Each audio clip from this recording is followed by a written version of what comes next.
Hey guys, what's up? My name is Elizabeth and welcome back to my YouTube channel. So in today's video, I want to specifically talk about modesty and what the Bible actually truly says about modesty. Does this mean that women cannot wear jewelry, cannot wear pants? And so that's kind of what I want to talk about. I also want to talk a little bit about my updated view on head coverings and just where I am personally in my modesty journey. So with that being said, let's jump right in and get started. Hey guys, I just first want to talk about my own personal story with modesty. So as a kid growing up, modesty wasn't really talked about very much. It was just, almost like imputed to me, so to speak. It was just the way I lived. The first time where I realized, where I was really embarrassed by the way I dressed was in elementary school. And I ended up wearing shorts by accident. By misunderstanding of this was not really a dress down day or something because I went to a private school. It's completely embarrassing. I was sent to my father instead of the principal because my father was the headmaster of the school. Utterly embarrassed. Fast forward a couple of years and I landed myself in middle school, which means I landed myself in youth group, which means I landed myself in the beginning of talking about modesty. And guess what you hear about modesty as a teenager during this time is this, that women need to cover their bodies because that men will lust after them. And so this really began my experience of feeling like it's my fault, like I carry the burden of men lusting after me, like I carry that on my back and shoulders, and that was not good. It ended up leading to me feeling ashamed of being a female and having a female physique. Like I needed to hide the fact that I was female. It didn't help that during swimming oftentimes we girls would have to wear large t-shirts over our swimsuits because they were quote unquote unmodest enough. Now apparently I was told that mine was, I guess, okay, decent, but because many of the other girls wouldn't, it was unfair to force them to do it and not me, and so I was put in the bucket to wear that. And I just remember once someone just being so upset with it, and I was like, I was just really upset with the whole bathing suit issue and everything, and I just felt really angered by it, like why am I a female if I have to cover my body this much? Is it like a shame to be a female at all? Shame to be a female? And this later led to me now swimming for 4 full years.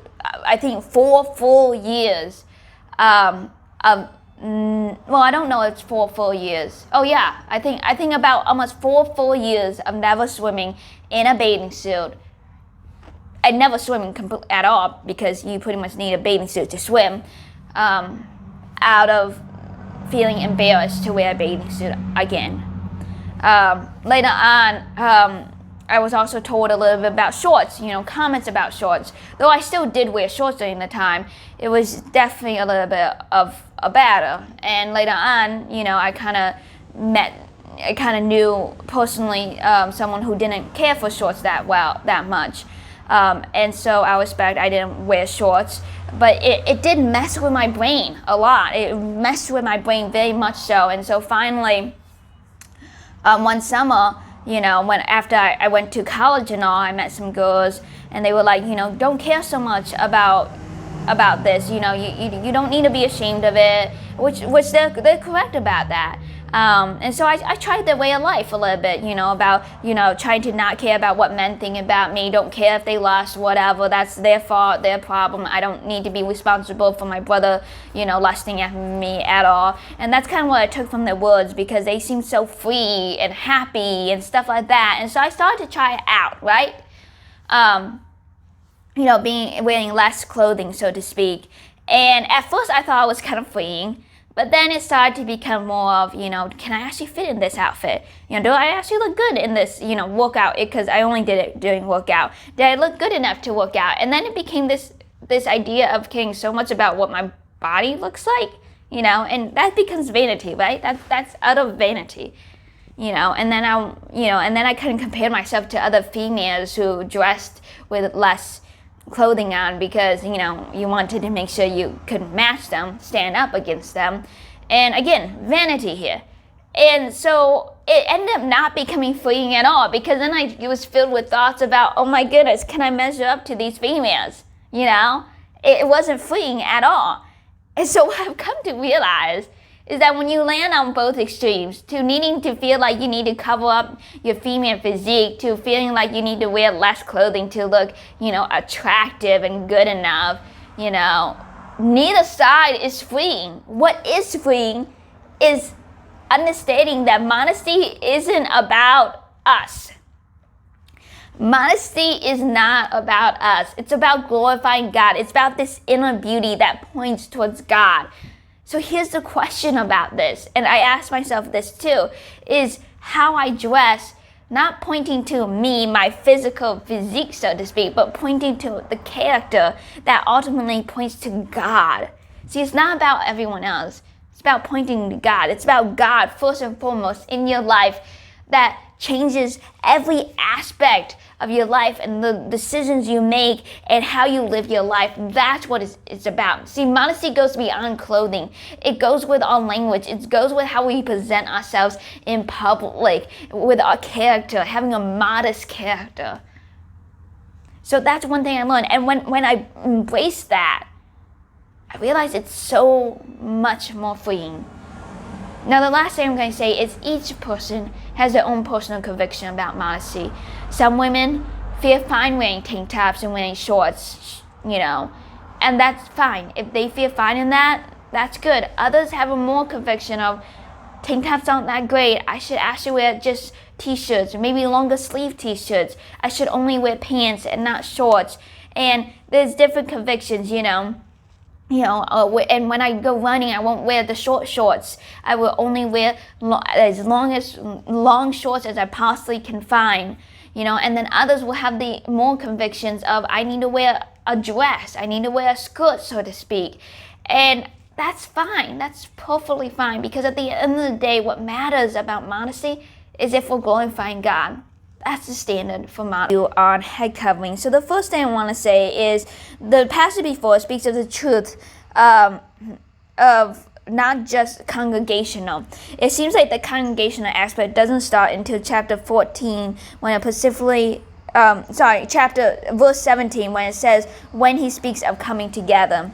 Also in verse 10 it talks about because of the angels. So it seems like head covering actually has to do something with the spiritual realm, which seems to rebuttal the cultural aspect, because the culture has to stem from this physical realm. Now I believe I saw a video where they rebutted this too, but it's just an interesting thought, honestly.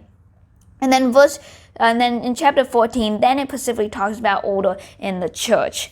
Then I want to talk a little bit about jewelry here. In 1 Peter 3:3-4, it seems to say that women ought to not wear jewelry. But when you look at the words, there's a specific phrase, all the clothing you wear. Now, if we look at this in context, it seems like, and we take it literally, it seems like that includes we should not wear clothing. But this has to be wrong.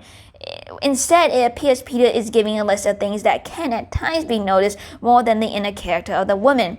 Goes on to speak of the inner character of a woman that a woman should possess, and this is what should be displayed.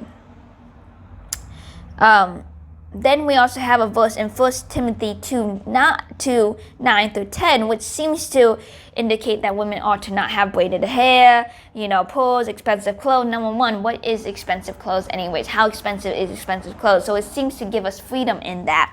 But also, if you notice the word in braided hair and you notice the Greek word for it, this is what the translation actually means. What is woven, plaited, or twisted together? A web, plait, braid. Oftentimes in this time period, when you look at the original word, it seems to indicate hair that has something inside the hair. Like it's not just plainly braided, it has something else, often like gold or something like that. Again, the idea, if you look at the whole entire context, is that it's talking about the most important part is self-control, having that inner character, the one that will profess godliness. Again, as I said, modesty is about glorifying God. It's about that inner character that shows God that you are a Christian. That's what it's mostly most important about. The last verse I want to talk about is Deuteronomy 22:5, and it talks about how a woman should not wear a man's garment, nor a man should wear a woman's garment. But in today's culture, it seems like it's starting to mix. And so I was kind of thinking about, can we go back to men wearing like tunics? Is that okay? Because back then men did wear tunics, right? It wasn't until later on did men start wearing pants after they invented horseback riding, right? And so here's my opinion about that. I think men can go back to wearing a tunic. People in Arab still wear tunics. I believe people in Switzerland, I think it's in Switzerland, that wears kilts. But the difference is that men's tunics is distinctly different than women's tunics. You can still look at a male Arab and say he's absolutely a male, and you can look at a woman Arab and go, you can exactly see that Arab woman is a woman. The important part is that we can distinctly see the two genders separately. We don't have to question it. Another thing interesting in this passage is that some translations just say don't wear a woman's clothing and don't wear a man's clothing, right? For the men and women not to wear each other's clothing. But in the Hebrew word, the word for clothing is different each time. So it would say a woman.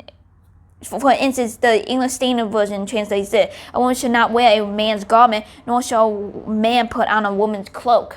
So they have two distinct words for the way men and women dress. And I think that's interesting. Even in today's now culture, even though it's starting to be blurred the line, we can still see that there's a difference between the way a woman's t-shirt is made, between a woman's how women's pants are made. The most important part is that we can distinguish the two. And I think it's interesting that God has given us freedom to express our own preference, to express our own culture in the way we dress. But at the same time, He has given us freedom, but He is also saying that we need to make sure that the genders are distinct. As Paul says, as believers, we are free to do as we please, but not everything is good for us, right? And so I think it's interesting that in certain areas of the Bible, God is very specific. He was very specific about how the tabernacle is made, but in other areas, He's given us freedom. And ultimately, at the end of the day, as I said, it's about glorifying God. It's what you're wearing glorifying God. It's showing that you are a woman. People can see that you are 100% a woman of God, and that's what's important. Whew, that was quite a video, y'all.